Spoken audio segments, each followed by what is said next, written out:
welcome to Promo Insiders, an ASI Media podcast that covers the issues that matter most to the promotional products industry. I'm Chris Ruvo for ASI, and today I'm joined by my colleagues Sarah Lavandusky and Teresa Hagel. We're journalists covering the print and promo industries throughout the US and Canada, and to say the least, it's been an extremely busy year for promo news, trends, and developments. There's been everything from the biggest acquisition the industry has ever seen, courtesy of S&S Activewear buying Alpha Broder, to a presidential election and port and postal strikes that have had major import. Still, today we're going to spotlight 10 stories that we think were super important for the industry that may have gotten a bit lost in the 7-second news-like cycles that the world seems to operate on these days. In the run-up to New Year's 2025, we'll also be releasing at asicentral.com/news top 10 lists of the most viewed news stories, podcasts, features, and more from ASI Media in 2024. So do check that out. Sarah, Teresa, thank you for joining me today. Happy to be here. All right, so let's get right into some of these stories, and Sarah, we'll start with you. I think the first one that that you had on your list was a story that I loved and I thought was extremely important too, and that regards the nearshoring of manufacturing, particularly in Mexico. Can you tell us a little bit about that one? Yeah, so I found some data earlier this year that showed that in 2023, the U.S. had imported more from Mexico than China since like 2003. Mm-hmm. And, it's like, well, wait a second. I mean, for promo, China is so key, right? It still is. I mean, it's still top dog, but it's like, is this a trend that where's this going? So I did this like deep dive over many weeks, talked to a lot of people about what's going on. And yeah, I mean, Mexico is definitely a place where companies from all over the world are investing. Even China is investing in Mexico to start nearshoring their assembly, the manufacturing of different items to make sure that, in a lot of ways, if they can transform the items in a substantial way in Mexico, they can truck them over the border and not be subject to tariffs. Mm-hmm. So yeah, it's definitely an investment area for a lot of different industries. Promo too, suppliers already have some presence there. It's an obvious choice because you don't have to worry about water. It's just a land border.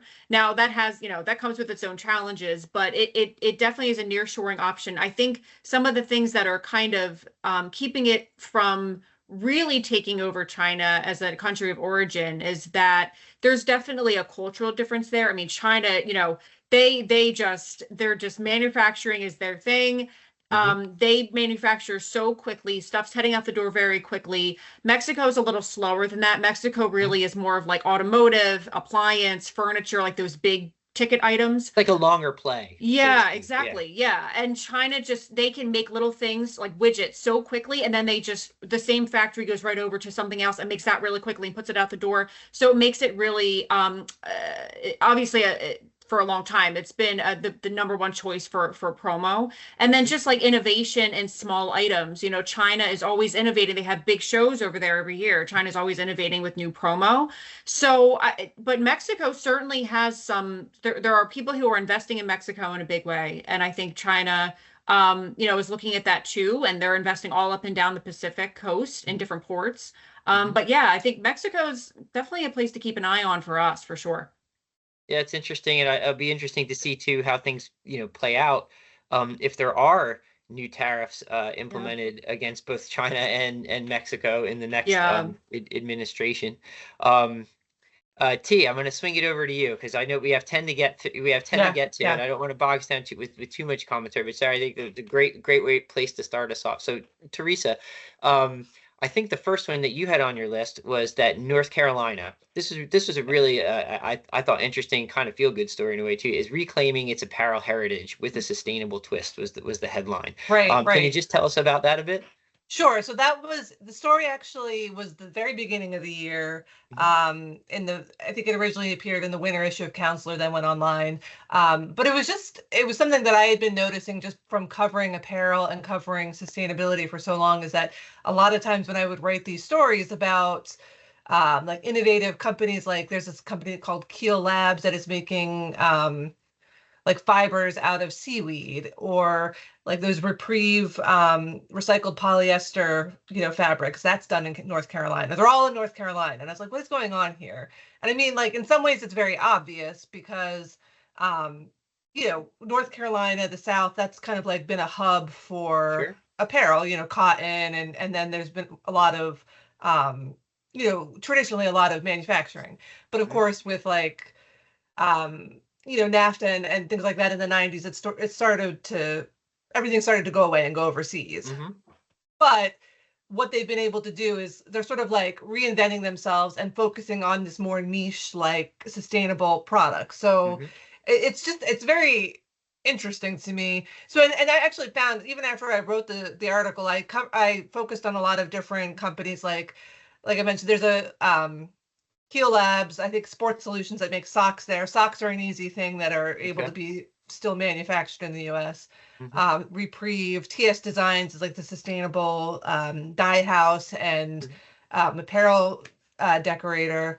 Um, and then there's a company that does like recycled cotton. They take it all in and turn it into new fabric. But even after I reported the story, I actually heard from other people, like I think Sock Club Enterprises in the industry were Mhm. kind of disappointed that they weren't in the story. I was like, well, I didn't Okay. know. I didn't know that you guys did this in North Carolina, but sure enough, they're making socks in North Carolina. Um, so of course, um, with the hurricane earlier this year, Hurricane Helene, that has definitely put a dent in things. And I mean, I think there are still struggles.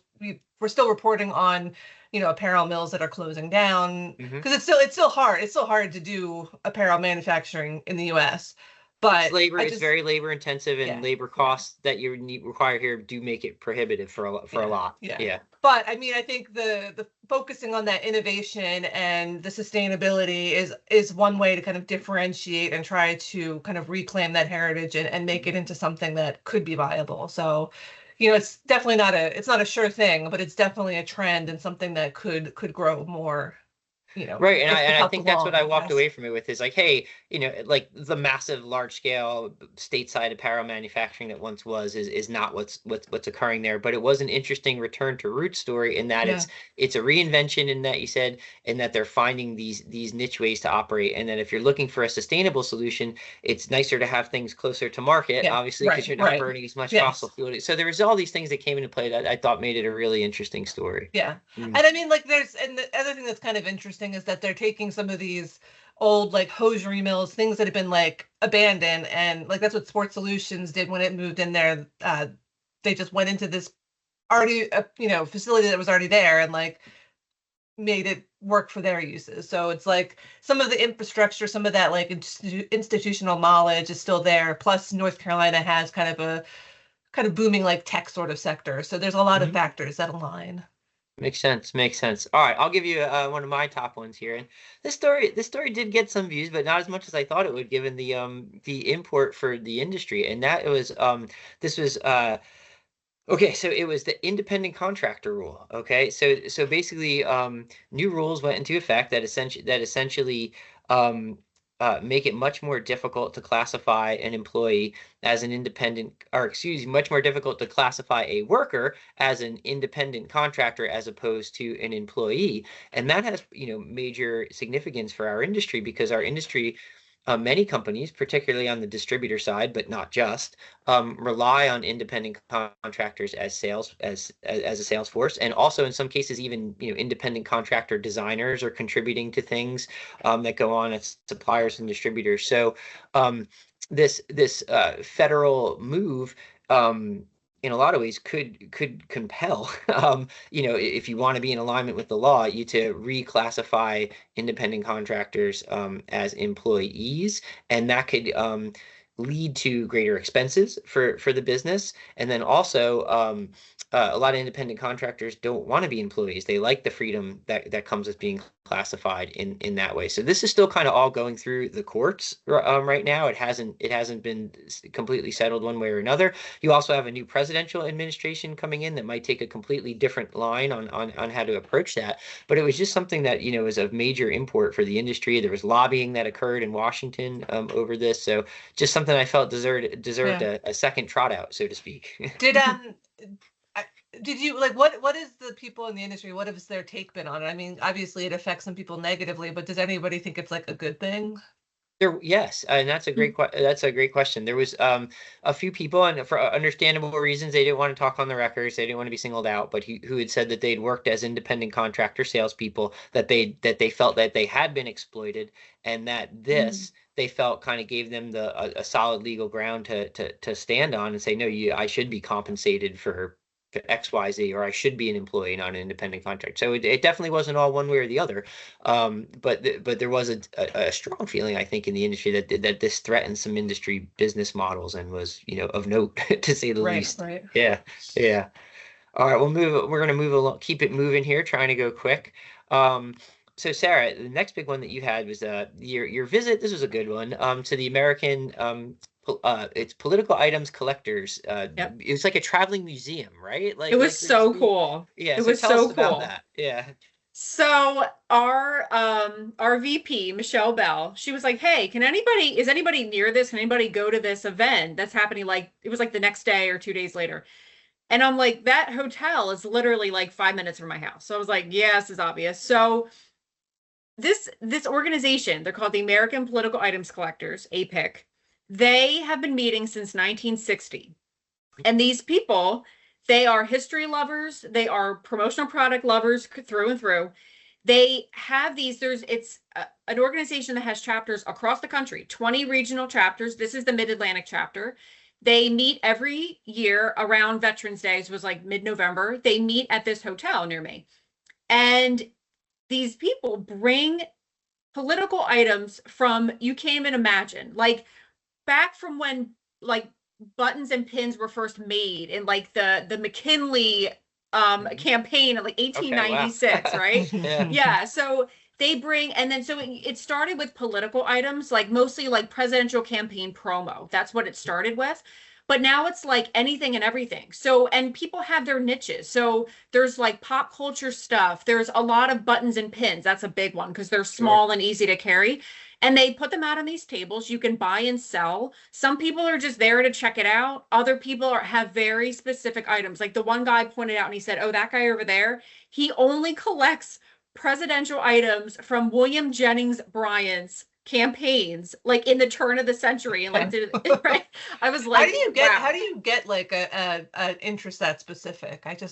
So that, and I asked him that question. I said, "How does this happen?" Like, and he said, "A lot of it is family. So a lot of it is like father to son, mother to son, mother to kids. Like and it wasn't just, I think it used to be kind of a male like oriented thing. There were women sitting at, like, it was all genders. People were just hunting and kind of looking at all these little items. And there were thousands of them in this small room. So I was there for 2 hours. I only got around like a quarter of the room because there's so much to see, and it's buying and selling. People are haggling. It was so cool. I actually might go to their winter show in New Jersey because it was so fun. Next thing we know, you're going to be displaying something there. I know. I think you have a new permanent beat, Sarah. I know. They said people at the big show, they have a national show. People will bring stuff from George Washington's time. Like they had buttons, like coat buttons that had GW on them.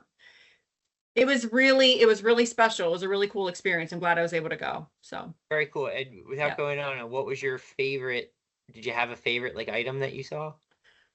Well, so they didn't have it on display because it doesn't travel with them to the regional shows, only the national shows.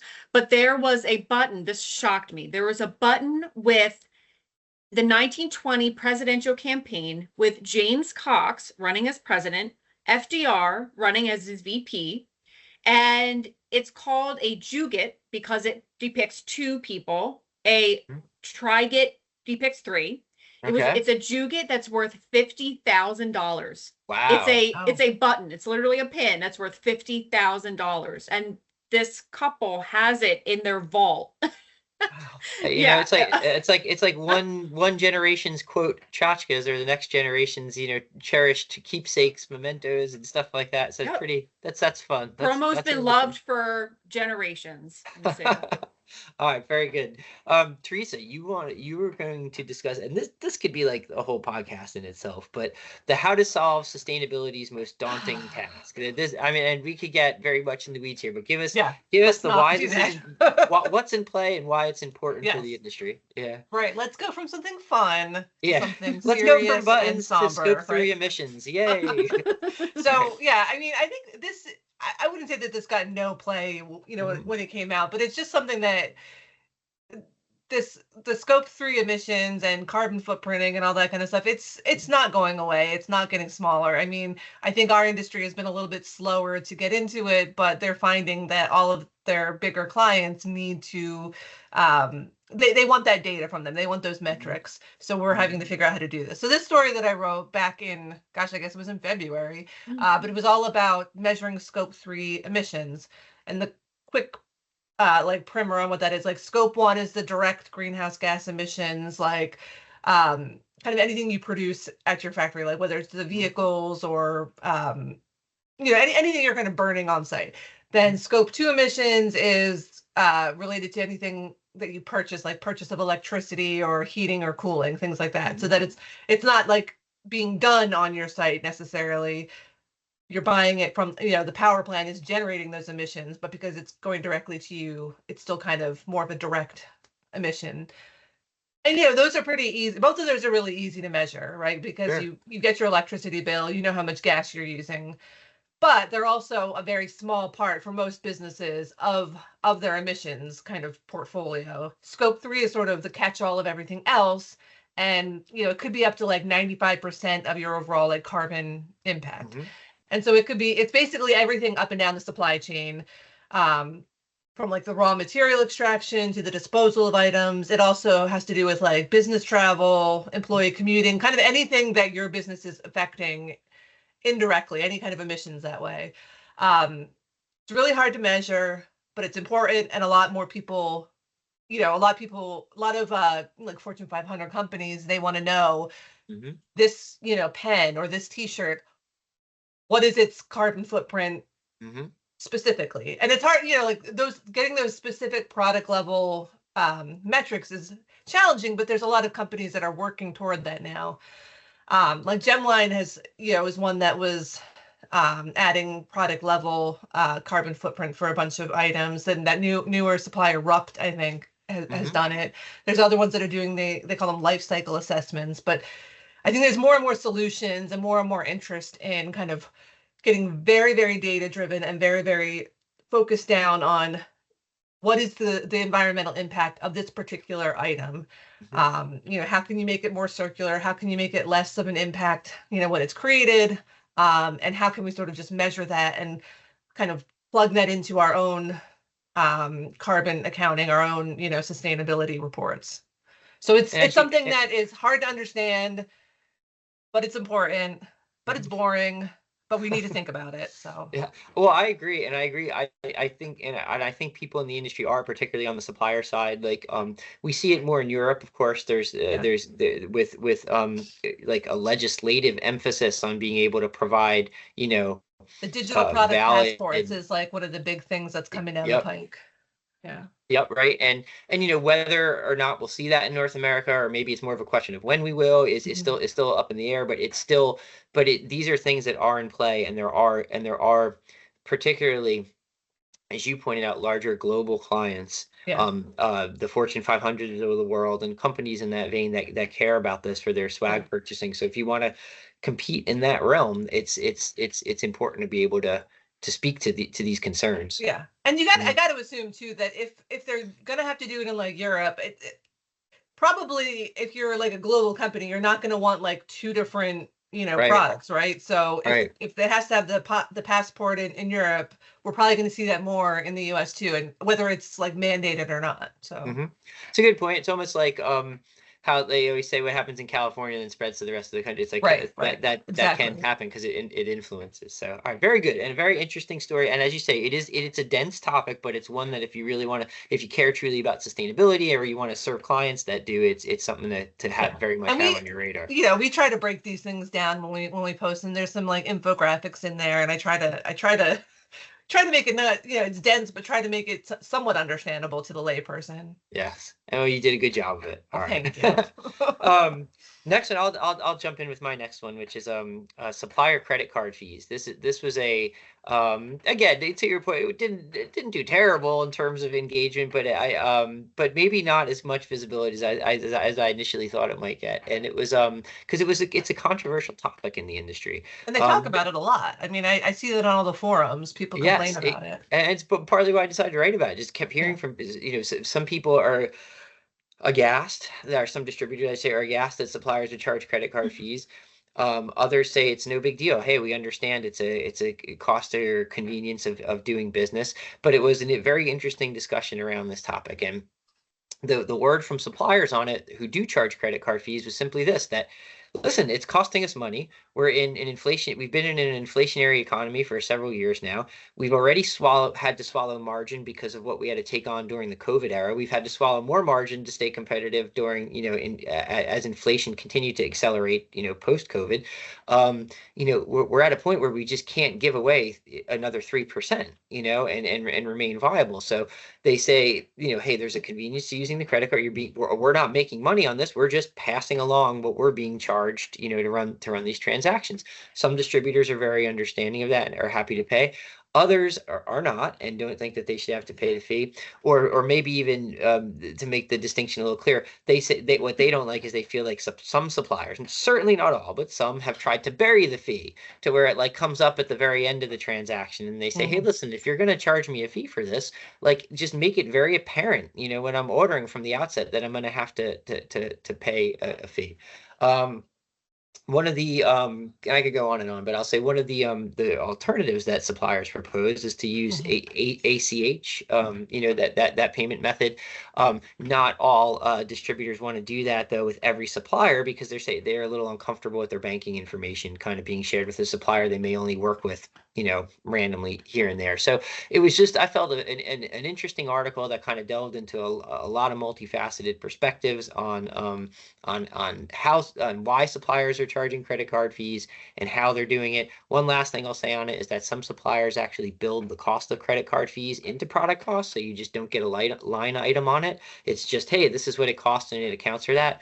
But other suppliers say that's not fair, because now you're charging distributors who are not paying by credit card, who may be paying by bank routing or whatever, that fee. So just an interesting topic that I wanted to shine another little light on it. All right, Sarah, we're going to move on to you now here. This was another good one, because I felt it speaks so much to a topic that's of consistent concern in the industry, which is, hey, we're an aging industry, we're an older industry. How do we get young blood in? Well, we actually do have quite a bit of young talent in the industry, and that's what your feature here. It was titled "Young and in Charge: Insights from Next Generation Family Business Leaders." So, can you tell us about that one? Yeah, I talked to I think about 8 of them. These are executives. They had to be 35 and under. They had to be in an executive role at the company. I think all of them were family owned, so it really is a family tradition. I think to a person, these were both suppliers and distributors. I think to a person, a lot of them, they had grown up with promo, their mom and dad were in it, and they were kind of like, I don't know. And they went on to other things, like some were in high finance on Wall Street, and, and then they made the decision to come back. And now they're in these executive level jobs at their companies. And to your point, Chris, I mean, it is a challenge to kind of bring, maintaining the culture of a company that it's known for, and making sure that employees who've been there a long time are still comfortable and still want to be at a place that hasn't changed too much. And still, it's critical for survival to bring the company into the next phase. And I think these executives are doing it well. And several of them have since the story published, have taken on the kind of another rung of the ladder. So, like Jason Lipset at Charles River, he's president now. Alex Pascal at Warwick. David Geiger, right? David Geiger, well. Yeah. He was just named president of Geiger. He's president, so, yeah. He's mid-30s. And Alex, his father, sadly, Robert Pascal, passed away last month, actually. But Alex is now, he's going to be the CEO and have full ownership of the company. And it was really touching when I talked to him about how much he shared an office with his dad. and Wow. they were our 2021 supplier, family business of the year. And you know, when he was in business school, would share a lot with his dad, and they were really close. So I know that loss is very difficult for them. But yeah, he's now taking the you know, up the next rung of the ladder. But yeah, it was a really interesting series of conversations I had with them, and to a person, I was just so impressed. And just really great people to talk to. And I just, you know, I have high hopes for this industry, especially with these fine people at the helm. But yeah, it was very interesting to write the story. What did they bring, like having a young person or younger person kind of at the helm like that? What does it bring to a company? Like, what did they talk about, kind of like their unique perspective or something that they maybe are doing differently than previous generations? Yeah, I think a lot of them were challenged, especially during COVID.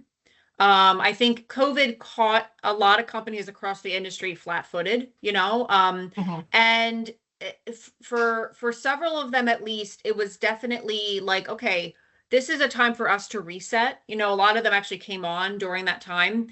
It was like, this is a time to kind of reset, rethink about what our mission is, what our goals are.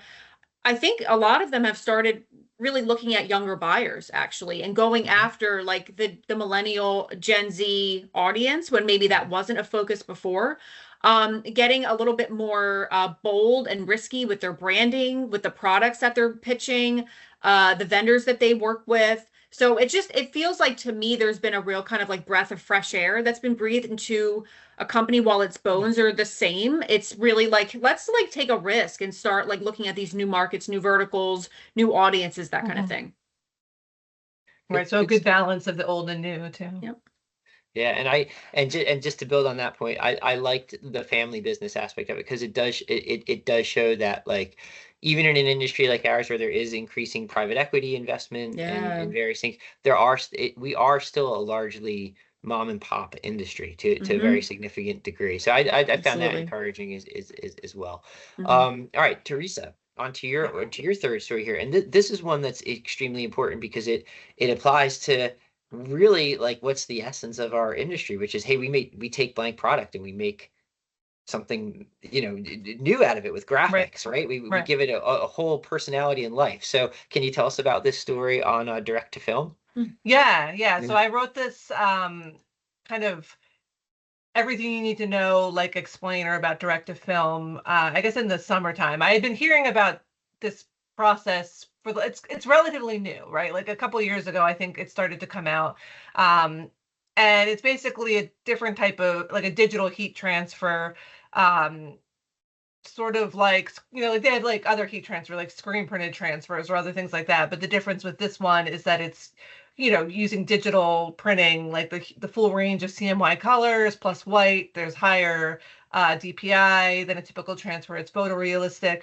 And really, like people are like, this is the most amazing thing ever. Like this is gonna like change everything. A lot of people and a lot of promo distributors were really interested in it. I was like, I don't quite understand Okay. like you want like at the beginning, I was like, I don't understand. Like, I know sort of what it is, but like, why is this better? Like, why do people like it so much? So that was kind of why I wanted to like do this story. And I talked to like a ton of people. Hmm. um, it was sometimes I have this problem when I do these features where I don't know where to like cut off. Stop. Like, yeah, Yeah. I'm like, I gotta this other person. I really gotta talk to them. I'm like, okay, there's like 11 people that I'm quoting. Like, I think that's enough. Like, Yeah. let's be done. Um, but basically, you know, it's not perfect, but there's a lot of pros. You know, you can do a vibrant, detailed design. It's substrate agnostic, meaning that you don't, you know, some of these decoration techniques, like I think DTG almost always has to be on like cotton apparel, Mhm. or sublimation is on synthetic. You know what I mean? This can kind of get like glued, for lack of a better term, onto just about anything. You know, you use a heat press and and you put like glue on these transfers and it can kind of go on anything. It's great for on-demand production. It can help you like streamline. There's a low barrier to entry. It's kind of, you know, inexpensive. The cons are that, you know, it's not entirely like plug and play. You still have to learn some stuff. Okay. There is kind of like a plasticky hand feel on some of the um transfers. Okay. Not really good for large print runs. That's what I was going to ask Yeah. about. Like, what's the Yeah. scalability on it? Yeah. It depends. I mean, I think it depends on how you're set up, because I think there's places like Jed Seaford with Stakes Manufacturing. Like, he's so locked in. Like, they know exactly what they're doing. They can do print, like, they're just like all digital all day, and they do tons of DTF. But I mean, like, if you're just like a small shop adding that in, you're not going to be using this for huge print runs. Like, for some things, screen printing is still going to be easier and better. Yeah, it's not supplanting screen printing. Yeah. It's like an No, augmentation. I don't think Is so. that fair? It's supplementing it. Okay. There is a backlash, right? Or like, at least at the time when I was writing it, there's a bit of a backlash because it's so popular and such a buzzword. So many companies are getting into it. Not all of them are providing quality materials. You know what I mean? Like, Sure. kind of. Yeah. So there is you have to kind of watch who you're buying from and what you're doing. And the other, of course, I always have to throw the sustainability thing in there, but those carrier sheets that these transfers come on, for the most part, are not actually recyclable. So you have to think about, like, yeah, because it's like, it is, from what I understand, it's still that PET plastic, which is usually pretty recyclable, but there's some kind of coating on it that makes it less able to be broken down. So, I mean, that's something to think about, because if you're doing that, you're adding this extra layer of materials that, what are you going to do with it? Just, that adds to your kind of like footprint, I guess. Yeah, sure. But I think the key is it's not going away. It's really exciting for a lot of decorators and distributors. And everybody's working on making it better and more viable. So a lot of these cons that I'm talking about, I think, are things that they're like working on fixing. Like, even, for example, they talked about, like, originally when it came out, you needed to do cold peel, where you have to wait until like this hot transfer is cold before you peel the plastic, transfer sheet off. And then they went to kind of warm peel, and now they have like solutions that are hot peel, which, the benefit is that it takes less time, right? Like, it's, yeah, you press it, peel it right off. So they're working on all these solutions to make it better and faster. But yeah, it's a lot. I wish it wasn't called DTF though, but that's, yeah.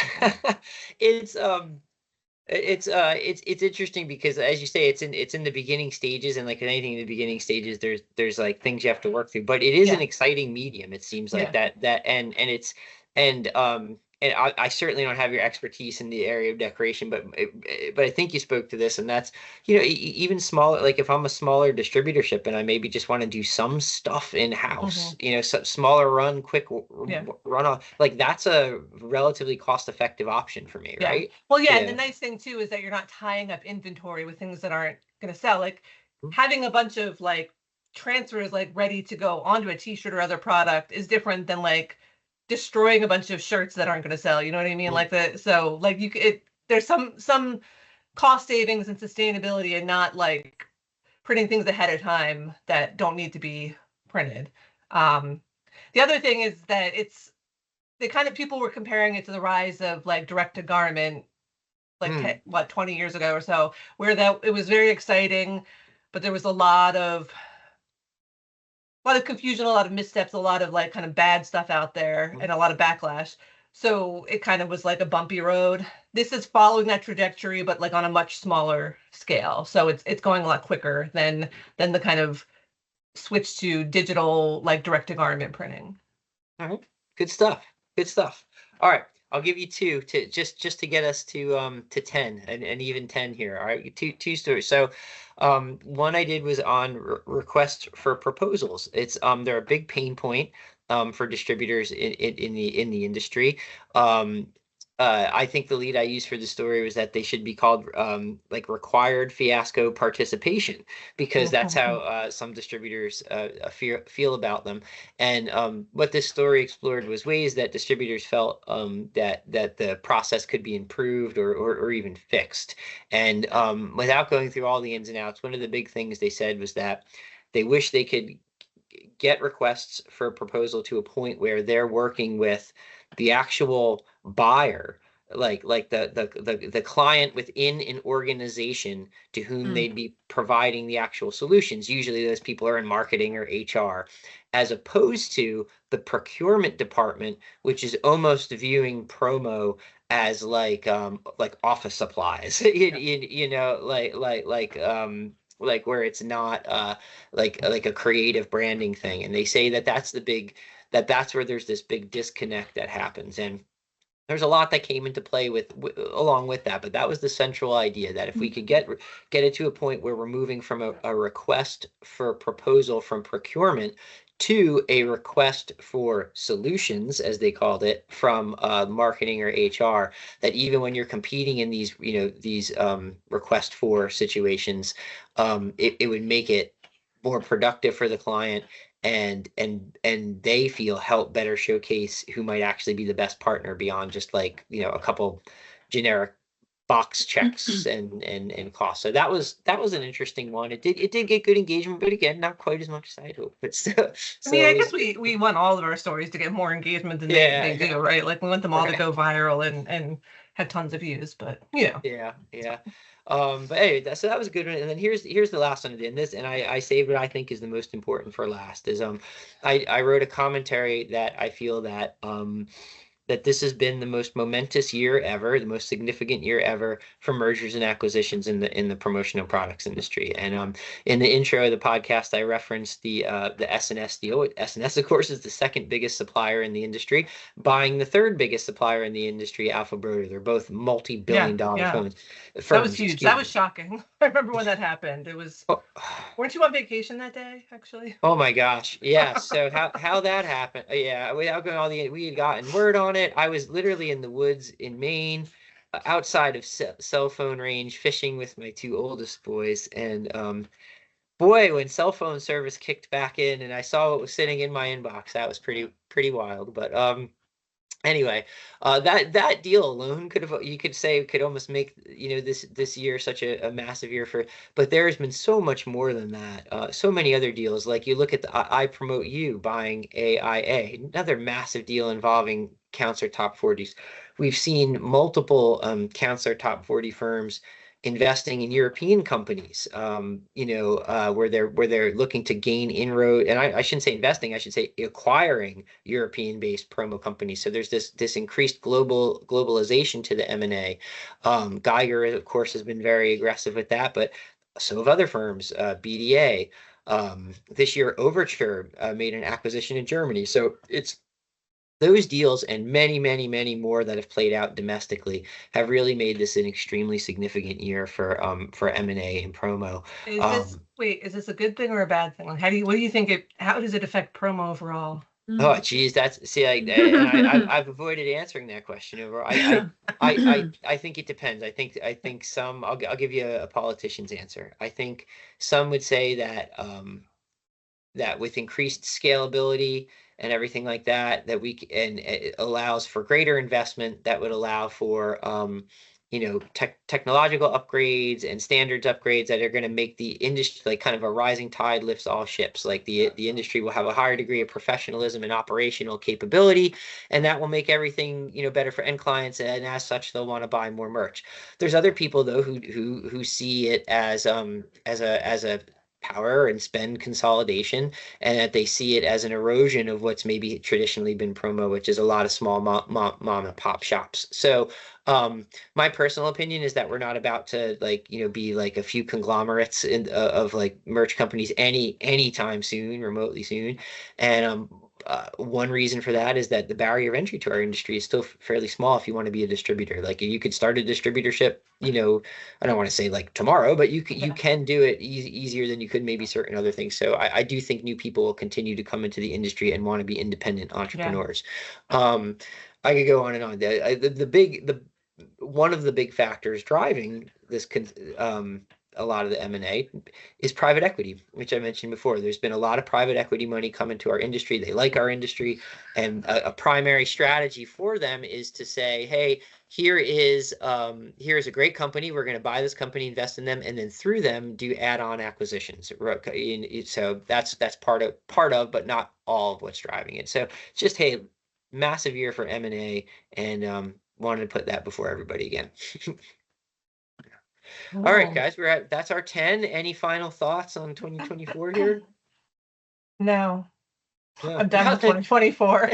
Done with 2024. All right, Sarah, how about you? Yeah, I mean, I think next year is going to be interesting. Yeah. I think the economy, with Trump coming in again, I'm just interested to see what happens. I think it's going to be interesting. I think we're going to see a lot of movement, a lot of different areas. I think, you know, some of the labor disputes, they're not over yet. Chris, you know, they're not going anywhere. So I just, there's a lot we're going to be monitoring. So buckle up. I think I would say that.